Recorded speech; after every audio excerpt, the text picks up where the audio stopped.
Alexa, play Citadel on Prime. Getting Citadel from Prime Video. On Citadel.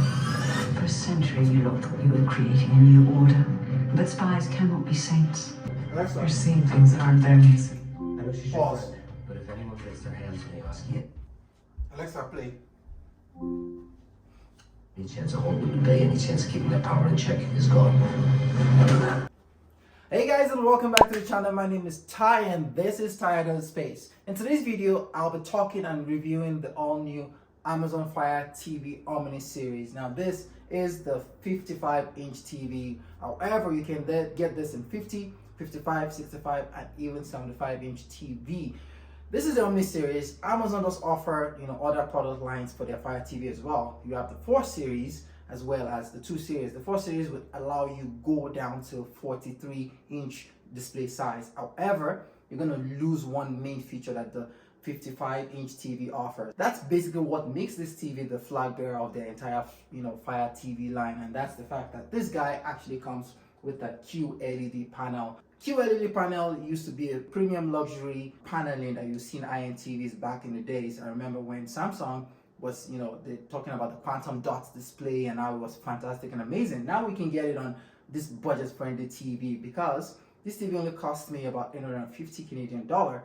However, if you buy Amazon products, you know that, hey, you should never pay full retail price for them because they will always go on sale. One of the selling feature about this TV is how budget friendly they are. So if you can pick it up for a decent price, I say just do that. But again, for that price point, this thing does actually just come punching with a ton of features. The QLED panel on this thing actually allows the TV to support HDR10 plus, and that is the adaptive HDR10 plus, because this guy has like a, ambient light sensor. So if you look at that, you can see it allows the TV to actually automatically adjust the brightness, and it can also adjust the contrast, saturation, and all of that stuff with alongside that QLED panel to kind of give you a little bit of that, very color rich experience with your content. It, of course, it supports the Dolby Vision IQ. So if you're watching Netflix or any of this other, content that support any of those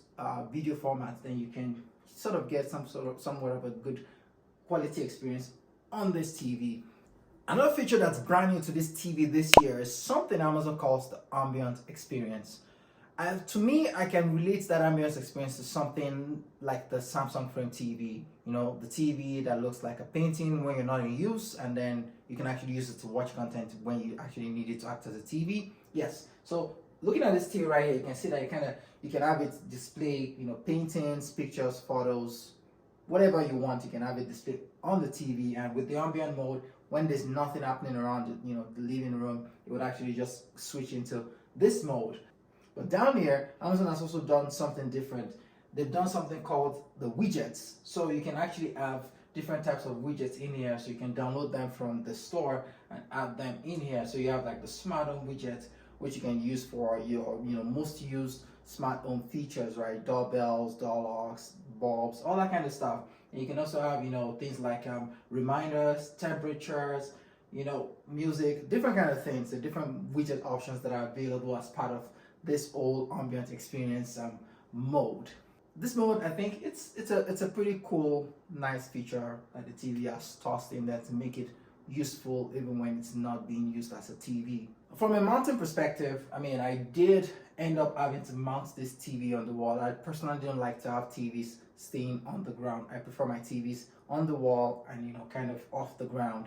And I've been able to mount this TV on the wall, but Amazon did not provide any mounting accessories in the box to be able to mount it to the wall. So I purchased of course, you have to purchase your wall mount or the TV mount separately. And even the screws that go into the TV to hold the brackets for the wall mount didn't even come with the package. So luckily for me, I have screws of different sizes that I've collected over the years. So I was able to find screws that actually matched with the TV. However, the downside with mounting the TV is that the TV actually does look chunky. It sticks out a lot. This TV actually replaced my Sony TV, and that I even thought was a little bit too forward, but putting this on the wall And yeah, I really hate how far out it takes. I think that takes a little bit away from even the ambient experience of the TV itself, right? The TV is supposed to try and create that ambient, kind of, painting like, not a TV like look, but that's the design of the TV itself takes away from that. It's a very chunky TV, it feels very cheap. However, it is very light. I was able to single-handedly mount this TV myself. I did it all by myself with no help. So I was able to, hook it onto the mount and put the plugs in there at the same time. You don't need any crazy mounting accessories to get it set up. This TV has 4 HDMI inputs. Now, 3 of them are HDMI 2.0, and the last one is the eARC that supports HDMI 2.1. But it only has a refresh rate of 60 Hz. And if you have a PS5 or an Xbox, I mean, if you have the money to splurge on those 2 gaming consoles, you should definitely not be cheaping out on your TV like this, because those consoles can go as much as 120 Hz, and you get a better massive gaming experience with those things, and you don't want to limit it with a TV like this. Now, this TV is geared towards people that are just casually viewing.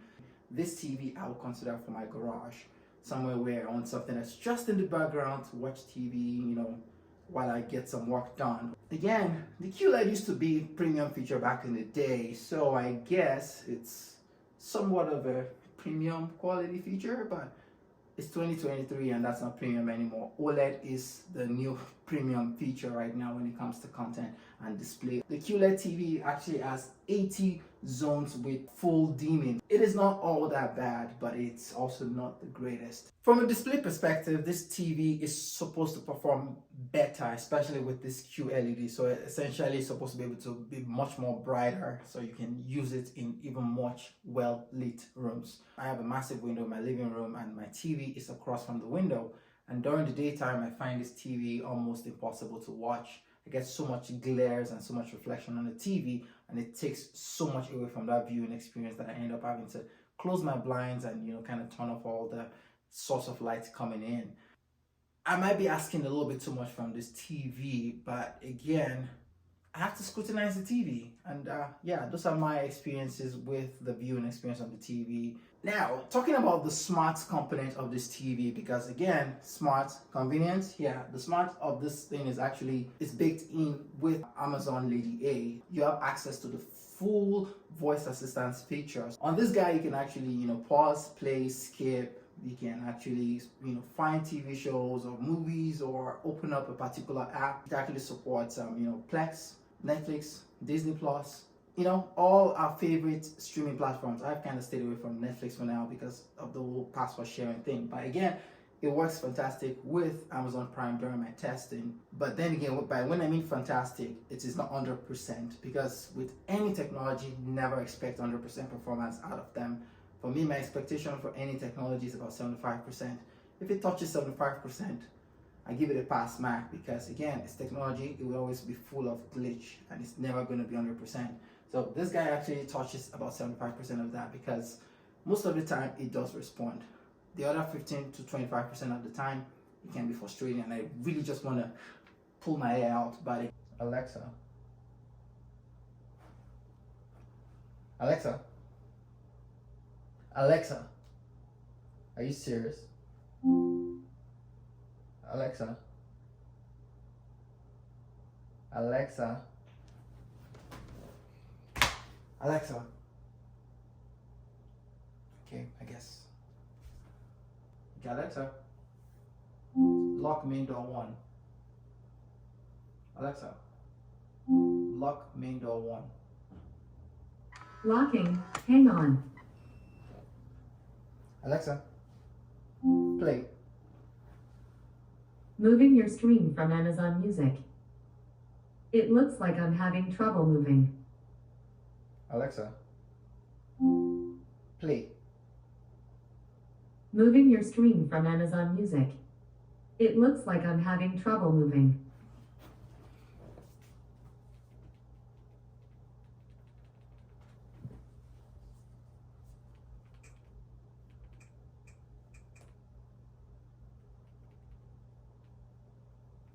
It is a convenience feature that I think it can be useful for those times when you don't want to use your remote or you can't find your remote, because I know I do occasionally lose my remote all the time, and that's one thing why I like my Apple TV. I can use my phone in that case. This guy supports hands-free voice control. Now that's something I've not seen on even the IM TVs.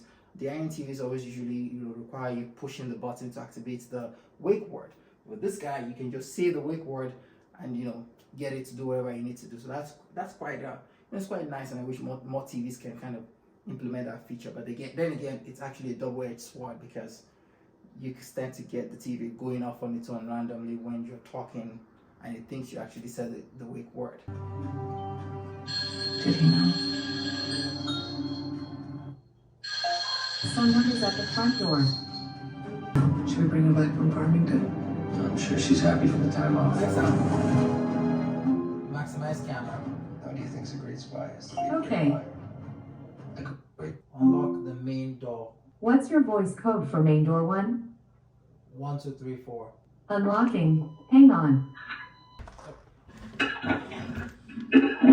This TV also supports it has an optical out. Now that's the way I'm actually using to pass audio to my sound system. My sound system doesn't support HDMI ER. It's actually an old Bose sound system. However, if you don't have a sound system and you plan to just use the speaker on this guy has like two 12-watt speaker on them, and it's fairly decent for a TV. You can also connect this wirelessly as well through the Alexa Home Theater experience, and connect it to like your Echo Studio or even your Echo Dot, some speakers as well. You can connect wirelessly to them using this TV as well. The TV itself, for the price point, if you're paying full retail price, I think this TV is severely overpriced. But if you can pick up this 55-inch TV for about $600, I'll say it's a good bargain for what you can get for this TV. The HDR10 Plus, the Dolby Vision, it's got the 4 input ports, it's got Amazon Alexa inbuilt into it as well. So it's a good bang for $600, but just like I said, it's not visually aesthetics in my opinion. But yeah, that brings my review of this TV to a conclusion. And do you have this TV? What's your experience? I'd like to hear from you. Leave comments down in the comment section, and I will catch you guys in the next video. Peace.